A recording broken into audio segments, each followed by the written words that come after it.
시몬 베드로가 대답하러 이르되 주는 그리스도시요 살아계신 하나님의 아들이시니이다. 우리는 지금 중요한 성경이 가르치는 교리를 배우고 있는데 첫 번째 삼위일체 하나님을 우리가 배웠습니다. 신이 여럿이다. 이게 다신론입니다. 신이 없다. 이게 무신론입니다. 신이 한 분이다.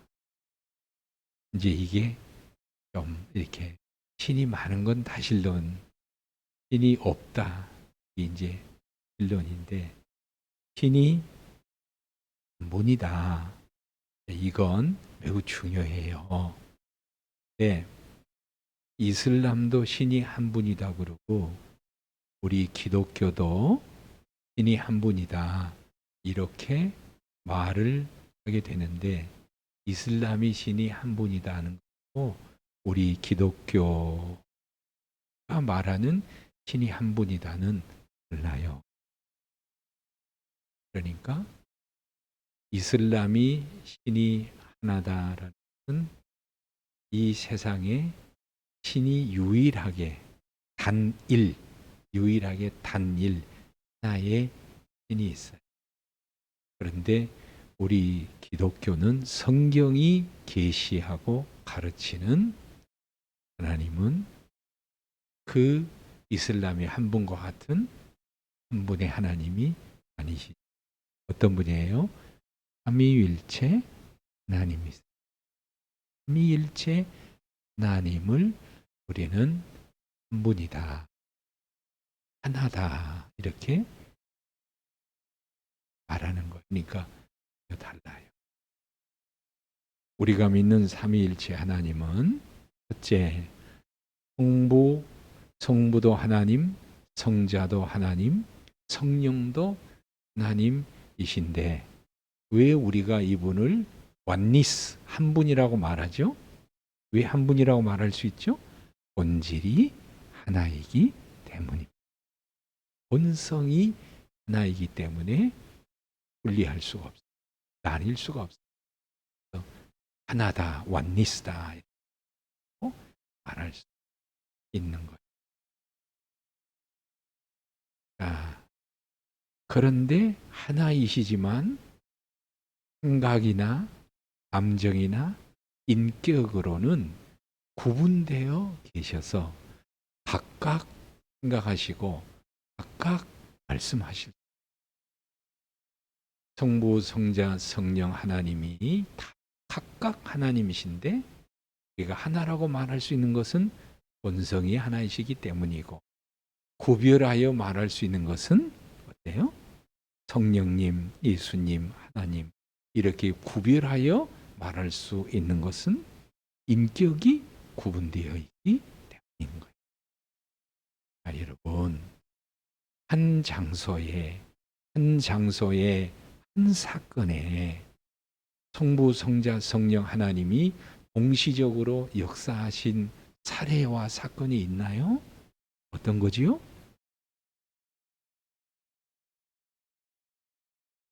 어떤 게 있었어요? 그렇습니다.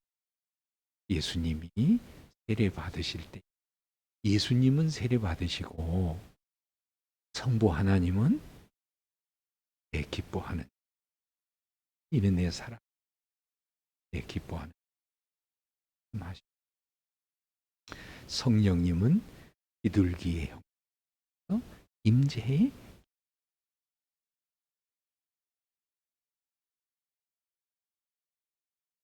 예수님이 세례 받으신 거예요.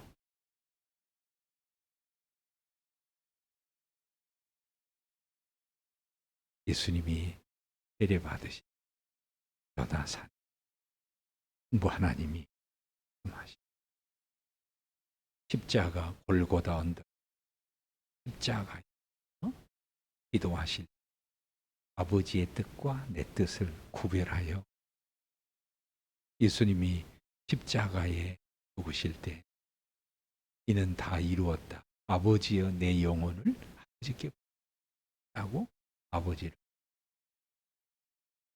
그래서 우리 기독교는 삼위일체를 믿어야.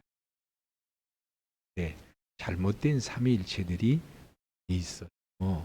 잘못된 삼위일체. 대표적으로 잘못된 삼위일체는 한때 김기동, 네? 김기동 씨, 구원파 김기동, 여기에서는 삼위일체를 어떻게 가르치냐면 성부 하나님만 계시는 거. 성부 하나님만 계셔. 예수 없어요. 성령 없어요. 성부 하나님이 보좌를 버리시고 비우시고 성부가 이 땅에 왔어요. 누구로? 예수라는 이름으로. 예수라는 이름으로 성부가 왔을 때는 하늘 보좌 성부는 계셔요, 안 계셔요? 비어 있다 그 말이에요. 그리고 예수님이 십자가에 죽으시고 부활하시고 승천하시고 성령님이 오셨는데 그 성령님은 누구예요? 성부예요. 이름을 성부로 온 거예요. 하나님, 이제 이것을 좀 신학적인 전문 용어로 양태론이라 그래요. 양태론. 이름만 있다. 모양만 있다. 내용이 없다. 그래서 이것을 뭐라고 그래요? 성부 순환설이. 성부 순환설. 성부 순환설이란 말은 실제로 십자가에 못 박혀서 고난 받는 이는 하나님이 보내신 하나님의 아들 독생자 예수가 아니에요. 성부가 예수의 이름으로 와서 십자가에 못 박혀 있는 거예요. 이게 양태론이에요. 거짓된 삼위일체를. 그러면 여러분 십자가에서 로마서 1장에서 예수 그리스도가 하나님의 아들 예수 그리스도가 이 땅에 오셔서 십자가에 죽으셨을 때 스스로 살아났나요? 하나님 아버지가 살리셨나요? 하나님 아버지가 살리신 거예요. 하나님의 능력으로 순종하여 죽으셨지만 하나님이 이렇게 놀라운 삼위일체 하나님의 역사, 이 모든 것을 잘못된 삼위일체 신학을 가지게 되면 모든 집은 기초가 중요하고 골격이 중요하듯이 이 삼위일체의 교리가 무너지면 기독교가 무너진, 기초가 무너지면 다 무너지고 기초가 흔들리면 다 흔들리듯이 삼위일체 신앙이 흔들리면 다 무너진, 특별히 예수 그리스도 기독론이 무너집니다. 그래서 지난 시간에 우리가 이제 첫 번째 삼위일체를 배우고 두 번째 예수 그리스도를 배우는데, 이 예수 그리스도는 삼위일체 하나님 교리를 배우고 두 번째 우리가 배우는 교리 중에서 예수 그리스도 기독론이라고 그러는데, 예수 그리스도에 대해서 아는 것이 매우 중요해요. 지난 시간에 이런 걸 제가 말씀을 드렸어요. 성경을 딱 보면 창세기가 나오고 맨 마지막 구약이 말라기 나오고 구약과 신약이 있는데, 구약을 딱 펼쳤을 때 여러분 예수가 먼저 나와요? 성부 하나님이 먼저 나와요? 성부 하나님 먼저 나오는 거죠. 그래서 성경에 알려지고 계시되기는 성부 하나님이 먼저 계시되지만은 우리가 하나님을 알아가는 그 길에 있어서는 성부가 아니라 성령이 아니라 예수 그리스도를 먼저 알고, 예수 그리스도를 알고 예수 그리스도가 알려주시는 아바 아버지를, 예수님이 보내주시는 성령님을 통해 예수를 통해서 성부를 알고 예수를 통해서 성령님을 아는 거예요. 그래서 우리가 두 번째 매우 중요한 게 뭐냐면 예수 그리스도를 우리가 예수 그리스도를 바르게 알고 믿을 때에 성부 하나님이 제대로 보이고 성령 하나님이 제대로 보이고 삼일체 하나님을 제대로 알고.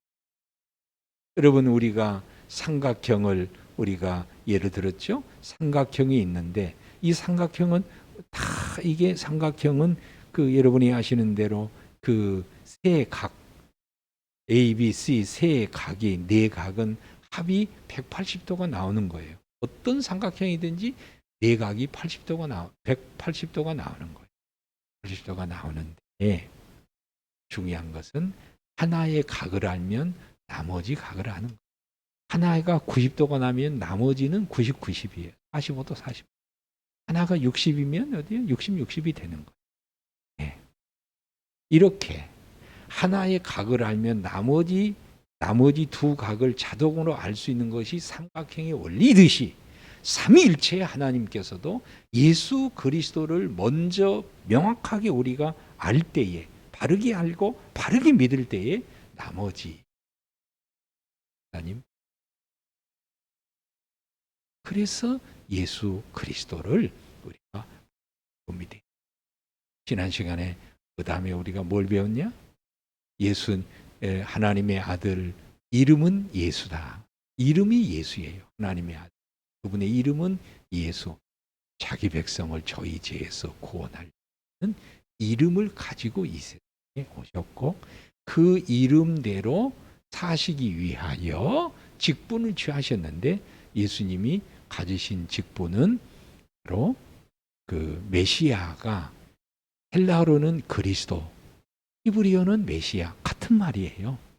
메시아, 그리스도. 이건 같은 말인데 그 뜻은 기름 부음 받은 자는 뜻이고, 기름 부음 받은 자라는 뜻은 뭐예요?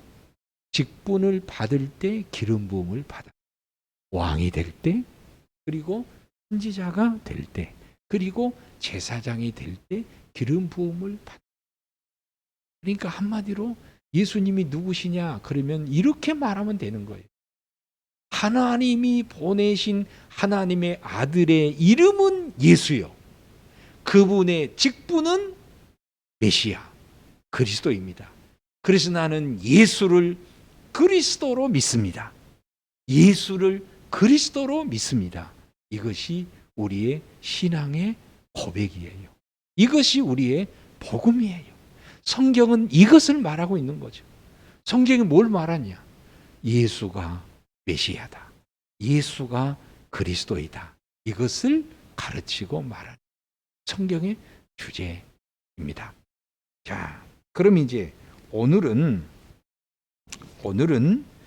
자, 이제 예수님이 어떤 분이시냐? 이름은 예수요. 직분은 메시아, 왕, 제사장, 선지자다. 그런데 그분의 신분이 뭐냐? 신분이 존재, 그 신분이 뭐냐? 예수님은 참 하나님이 참 사람으로 오신 분. 다 같이 시작. 참 하나님이 참 사람으로 오셨어요.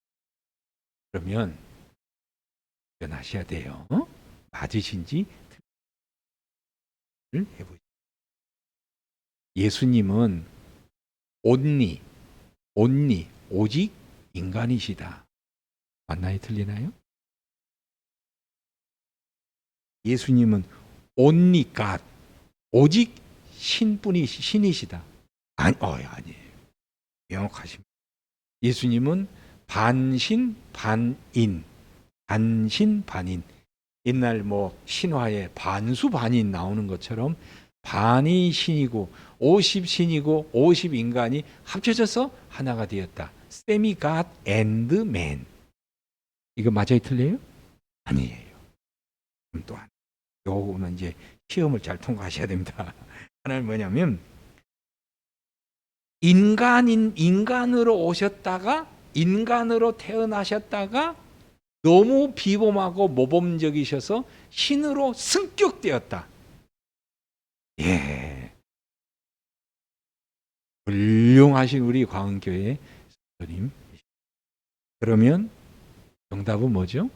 참 하나님이 참 사람으로,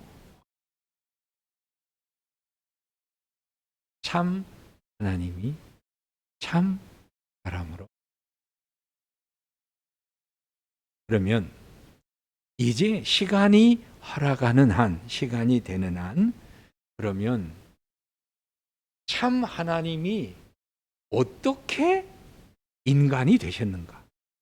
왜 인간이 되시고, 어떻게 인간이 되시고, 왜 인간이 되시고, 왜 인간으로 오셔야만 했는가? 하나님이 하나님으로 오셔서, 그렇잖아요.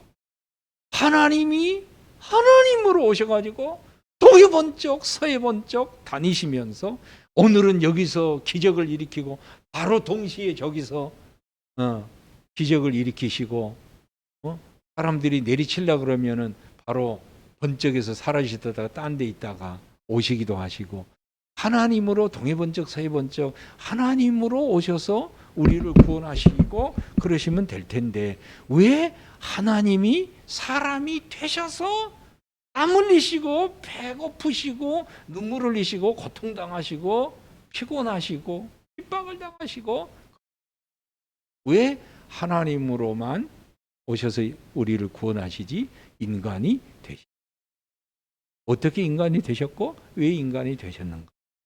네, 그 중요한 것을 첫 번째 예수의 인성에 대해서 배우고 예수의 참 하나님, 참 인성을 배우고 이어서 참 하나님 그리스도의 신성을 우리가 배우고 있습니다. 자, 질문을 한번 좀 들고 우리 인간은 어떻게 탄생하죠? 창세기 있는 그대로 사람이 아들과 딸들이 부모의 품을 서로 부부가 되어서 나가 되어서 인간이 탄생. 이제 우리 하나님 가정 조만간의 기쁨이 임하지 않겠어요? 이제 우리 인간이 이렇게 탄생하는 참 하나님은 어떻게 사람이 되셨는가? 어떻게 사람이 되셨죠? 성령으로 잉태하셨어요. 성령으로 잉태하셨어요. 매우 중요한 겁니다. 누가복음 우리 한번 찾아보시죠. 누가복음 1장.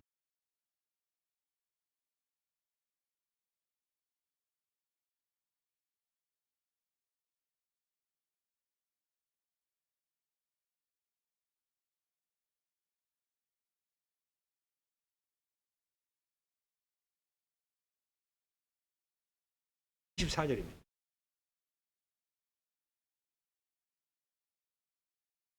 34절, 35절 같이 봉독하겠습니다. 시작.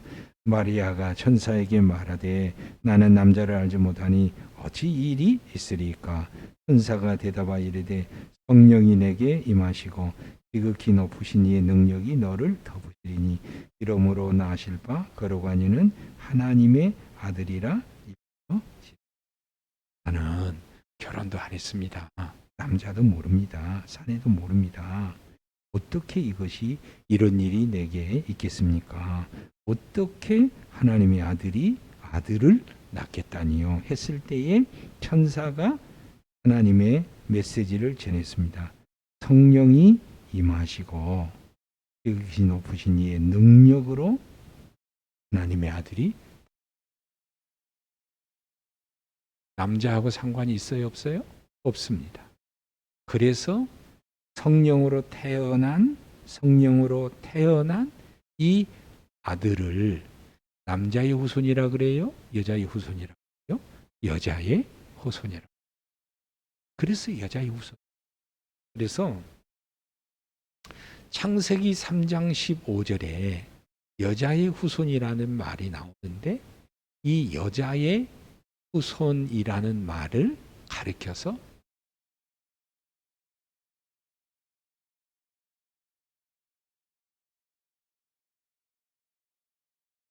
아브라함이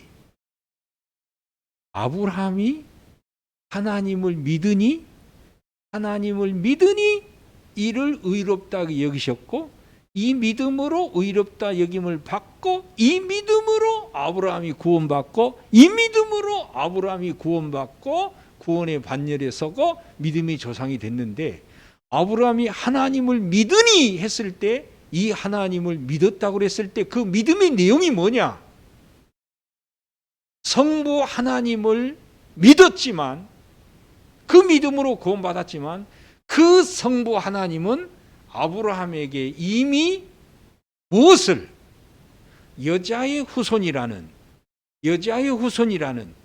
장차 보내실 메시아, 장차 보내실 예수, 장차 보내실 하나님의 아들을, 예수라는 이름을 아담에게는 계시를 안 했지만은 그 예수님이 뭐예요? 아담에게는 어떻게 계시되었어요? 여자의 그래서 결국 아브라함이 구원을 받은 것도 여자의 후손을 보내주시는 여호와 하나님, 단독 여호와 하나님이 아니라 여자의 후손을 통해서 아브라함을 부르시고, 아담도 마찬가지예요. 아담도, 아브라함도, 구약의 모든 사람도 여자의 후손을 보내셔서 우리를 구원하신, 그 여자의 후손을 보내시겠다고 말씀하시는 여호와를 믿음으로 구원을 받는 거예요. 첫 번째, 어떻게 참 하나님이 사람이 되셨는가? 성령으로 잉태되셨습니다. 성령으로 잉태되셨어요. 그래서 남자 없이 여자의 몸을 통해서 태어났기 때문에 여자의 후손이라고 그러고. 다시 질문.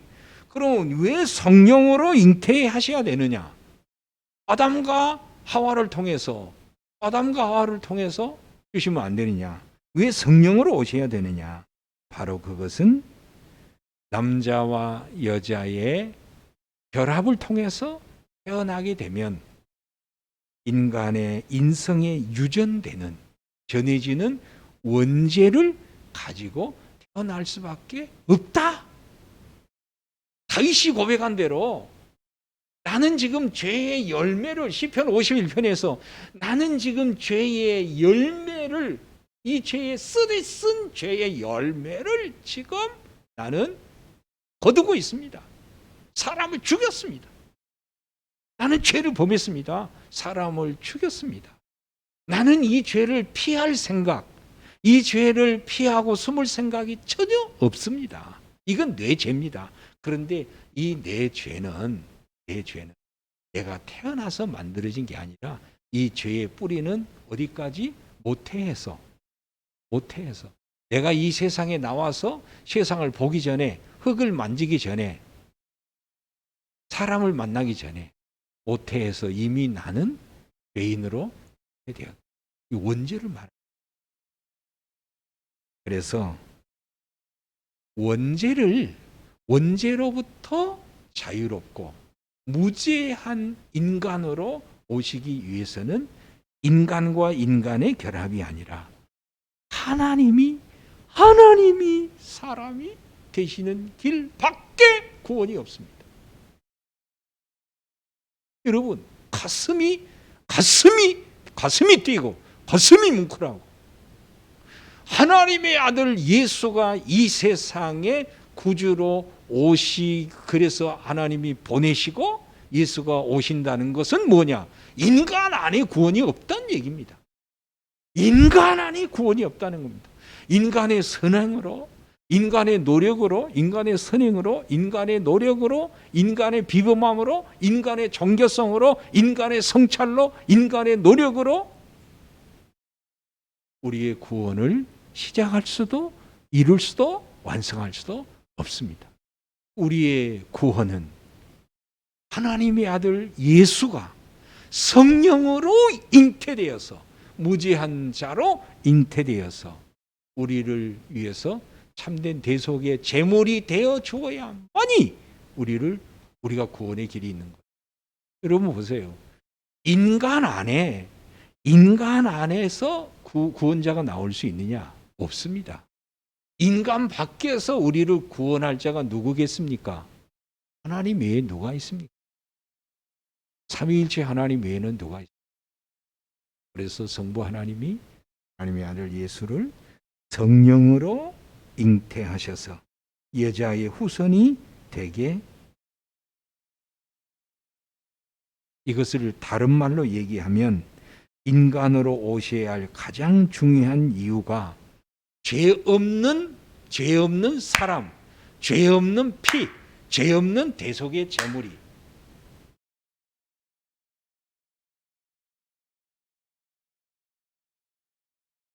모든 인간이 죄값으로 영원히 죽고 영원히 심판받을 수밖에 없습니다. 자기도 구원받고 자기도 구원하지도 못하고 남도 구원하지 못합니다. 우리의 구원을 위해서는 대속자만이 필요한 거예요. 대속자만이 필요해요. 누가 대속할 수 있느냐? 죄 없는 자가 대속할 수밖에. 죄 없는 자. 그럼 죄 없는 자는 인간 안에서 못 나오니 하나님이 사람이 되시는 길밖에 없어요. 대속이죠. 그것을 이렇게 말하고 있습니다. 히브리서 2장을 펴실까요?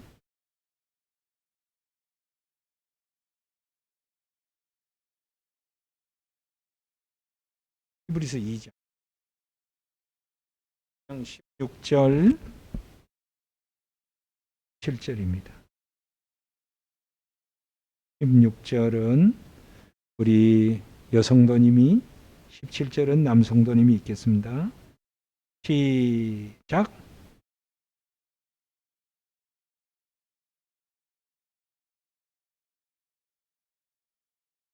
그러므로 그가 범사의 형제들과 같이 되심이 마땅하도다. 이는 하나님이 일에 자비하시고 신실한 대제사장이 되어 백성의 죄를 속량하려 합니다. 예수님은 대제사장이시면서 뭐예요? 죄를 속량하기 위하여 대속 제물이 되려고 오신 거예요. 이게 예수입니다. 하나만 더 찾아보실까요? 디모데전서 2장 337페이지입니다.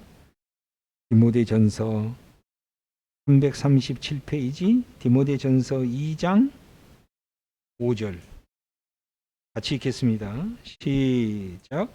하나님은 한 분이시요 또 하나님과 사람 사이의 중보자도 한 분이시니 곧 사람이신 그리스도 예수라. 즉 하나님과 우리 사이를 중보할 수 있는 이는 누구예요? 예수밖에 없습니다. 죄인인 인간이 하나님을 손잡을 수 없어요. 그렇죠? 네. 죄인인 인간이 하나님을 손잡을 수 없어요. 하나님만이 하나님을 손잡을 수 있어요. 그래서 참 하나님이신 하나님의 아들이 성부 하나님, 이제 좀 의인화해서 표현합시다. 성부 하나님을 손잡고 그 다음에 죄 없는 뭐예요? 인간으로 오신 우리와 똑같은 피와 살로 임하신 예수 그리스도가 우리를 손잡아 하나님과 우리를 화해시켰는데 그 화해시키는 방법이 뭐예요? 자기의 죽음으로써, 자기의 몸으로써, 대속 제물이 되심으로써. 하나님과 죄인이 만나면 뭐예요? 구약에서 봤잖아요. 거룩하신 하나님이 임하실 때, 그 하나님의 친구라고 지칭했던 모세도 하나님 앞에 노출되면 뭐예요? 영광의 하나님 앞에 죄인은 감당할 수. 그래서 하나님이 등을 보여주시는데 땅이 진동하고 네가 선 땅은 거룩한 땅이니 이 신을 벗어라 이렇게 말씀하시잖아요. 하나님이 일시적으로 현현하여도 하나님과 인간이 만날 수가 없어요. 죄 때문에. 그런데 하나님과 우리를 화해시키기 위해서 예수님이 제물이 되셔서 계속해서 죽으셔서 그 십자가의 계속의 은혜로서 하나님과 우리가 됐어요. 그래서 정리합니다. 어떻게 사람이 되셨죠? 성령으로 잉태하셨어요. 그럼 왜 성령으로 잉태하여 인간이 되셔야만 했죠? 계속의 제물이 되기 위해서. 하나님이 사람으로 오셔야만 합니다. 이것이 기독교의 복음입니다. 불교가 이 교리를 가르칩니까? 이슬람이 이 교리를 가르칩니까? 힌두교가 이 교리를 가르칩니까? 이것이 성경이 가르치는 구원의 길이고, 이것이 복음이고, 이것이 진리입니다. 그러면 이제 여기서 우리가 잠시 계속 배워가겠지만, 오늘 이 한 구절을 살펴보면서 오늘 말씀을 정리하려고 다시 창세기 3장으로 가겠습니다.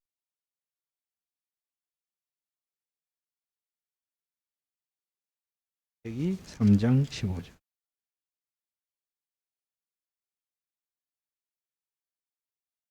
창세기 3장 14절 15절 성경 4페이지를 읽겠습니다. 창세기 3장 14절 15절 같이 읽어가겠습니다. 시작. 여호와 하나님이 뱀에게 이르시되 내가 이렇게 하였으니 내가 모든 가축과 들의 모든 짐승보다 더욱 저주를 받아 배로 다니고 살아있는 동안 흙을 먹을지니라. 내가 너로 여자와 원수가 되게 하고 내 후손도 여자의 후손과 원수가 되게 하리니 여자의 후손은 내 머리를 상하게 할 것이요 너는 그의 발꿈치를 상하게 할 것이니라. 이것이 자 설명해 볼게요. 여기 보면 여자의 후손은 누구예요?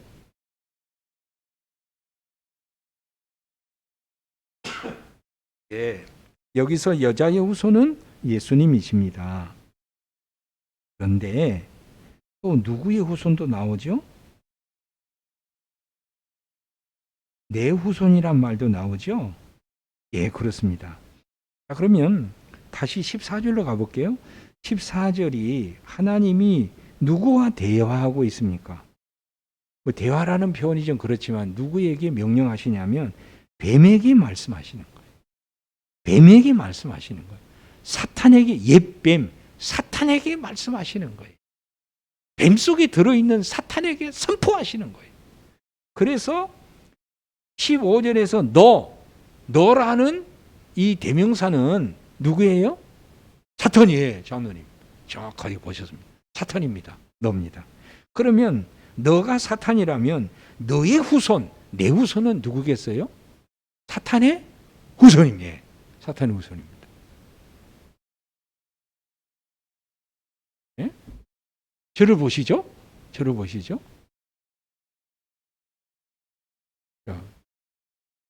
여자의 후손은 누구예요? 여자의 후손은 예수님이에요. 여자의 후손은 예수님이에요. 근데 이 여자의 후손이신 예수님과 뱀은 무슨 관계예요? 원수 관계예요. 원수 관계예요. 제가 이 원수의 원어의 뜻을 바라보니까 증오의 관계에서 영원히 화해할 수 없는, 영원히 하나가 될 수 없는 관계가 이 원수의 관계예요. 그래서 여자의 후손과 뱀의 관계는 증오의 관계고 원수의 관계예요. 이 뱀과 이 여자의 후손이 예수님과 뱀은 원수의 관계인데 어떻게 영적 싸움을 하시죠? 어떻게 싸우시죠? 뱀은 어떻게 했어요? 여자의 후손의 발꿈치를 물었어요. 그리고 여자의 후손은 뱀의 머리를, 헤드를 밟았어요.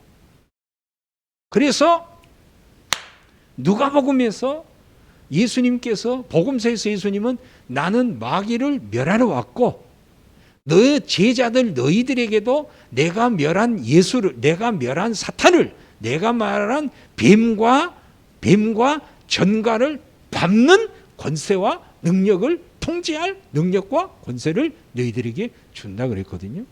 그래서 여자의 후손이 바로 이 뱀의 머리를 상하게 하고 이 뱀은 바로 여자의 후손의 발뒤꿈치를 먹었어요. 이것은 이것이야말로 해석을 해야 돼요. 상징적 해석을 해야 돼요. 뱀이 여자의 후손의 발뒤꿈치를 물었다는 건 뭘 의미하겠어요? 이걸 물어서 죽이려고 문 거예요. 죽이려고 문 거예요. 이게 뭐죠? 십자가 죽음. 제자를 선동해서 로마 군인을 선동하고 제자를 선동해서 팔고 배신하고 죽이도록 선동을 해서 사탄이 조종해 가지고 여자 후손의 발뒤꿈치를 물어서 십자가에 죽였어요. 죽으라 하고 물었어요. 죽이려고. 죽어야 살아요? 예수님이 죽으셨다가 살아났죠. 사탄은 예수가 죽으면 끝난 줄로 안 거예요. 예수만 죽여버리면 끝이 되고 이 세상은 우리의 세상이 되고 우리가 지배하는 세상이 되고 이 인류의 수많은 영혼들을 내 후손으로 삼아서 여기에 마귀의 후손이라는 얘기는 이 사탄이 있고 귀신을 그 졸개를 후손이라고 얘기하지 않고 요한복음과 요한 1서에서 누구냐? 마귀의 후손은 누구냐? 곧 하나님을 불신하고 하나님을 믿지 않고 하나님과 원수된 본질상 진노의 자녀인 인류의 영혼이 다름 아닌 마귀의 후손이에요. 마귀의 후손. 그래서 이 마귀의 후손들과 함께 예수님을 죽어서 그것으로 끝내서 이 세상을 죄악된 세상으로서 영원히 지배하려고 했는데 그래 발뒤꿈치로 물었는데 예수님은 십자가에 죽으셔서 죽음으로 끝내지 않고 그토록 사탄이 참소할 거리를 줬잖아요. 왜? 우리가 인간 죄인이니까 이 죄가 있는 한 죄의 종이 되고 죄의 종인 이들을 사탄이 끌고 다니는 우리의 자녀다. 그런데 예수님이 십자가에서 죽으심으로 우리의 죄를 청산하고 거기서 끝나는 게 아니라 부활하심으로 말미암아 죄와 무관한 의로운 세대를 용서받고 하나님과 화해한 세대를 다시 예수님이 십자가에 죽으시고 부활하심으로 우리를 화해시켜서 하나님의 자녀로 올리면서 더 이상 사탄이 주장하거나 참소할 수 없는 의인으로 만드신 거죠. 법적 의인을 만드신 거죠. 그래서 예수님은 십자가에서 승리하고 마귀를 멸하신 거예요. 이 마귀를 멸하신 거예요. 그래서 이러한 여러분 복음은 영적 싸움이에요. 우리의 구원은 영적 싸움입니다. 우리가 믿는 복음은 영적 싸움으로 된 거고 영적 대결로 주어진 거고 우리가 받는 구원도 믿음도 구원도 생명도 이 영적 대결에서 실제 대결에서 죽고 사심으로 승리하셔서 오늘 우리가 구원을 누리고 하나님의 자녀가 되고 우리가 구원을 누리게 되고 마귀의 손에서 자유케 되고 하나님의 자녀가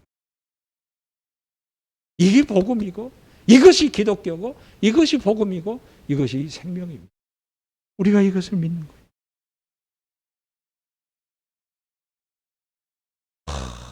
여러분 창세기 세상에 여러분 창세기에 여자의 후손 예수 그리스도가 창세기에 나타나지 않는다면 여러분 창세기는 무슨 의미가 있겠어요?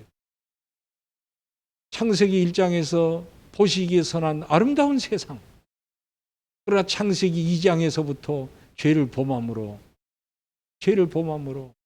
이 세상이 마귀가 지배하고 에덴 동산이 무너지고 인간의 살인하고 죄를 범하고 죽이고 불행한 역사에서 창세기 3장 15절에서 하나님이 에덴 동산에서 그 아담에게 그 하와에게 여자의 후손 예수 그리스도의 복음을 구원의 복음을 승리의 복음을 선포하심으로 비록 타락했지만 비록 실패했지만 그 에덴 동산에서 그 아담에게 그 하와에게 구원의 메시지 구원의 복음 예수를 약속해 주심으로 창세기에서부터 하나님의 구원의 약속이 시작이 돼서 요한계시록까지 이 구원의 역사가 계속 성취돼서 하나님의 승리의 복음이 창세기에서부터 요한계시록까지 여자의 후손으로 계속 연결이 될 겁니다. 여러분, 오늘은 우리가 이 하나님을 우리가 믿고 있고, 이 예수님을 우리가 믿고 있고, 이 예수님을 우리가 증거하고 있고, 사랑하고 있고, 이 예수님을 섬기고 있는, 우리를 택하시고 우리를 구원하신 하나님께 마음 다하여 경배하고 찬양하고, 이 복음을, 예수 복음을 아직도 알지 못하는 우리 이웃들에게, 가족들 전해서 구원의 사도들이, 구원의 증거자들이 되었습니다. 할렐루야. 기도하겠습니다.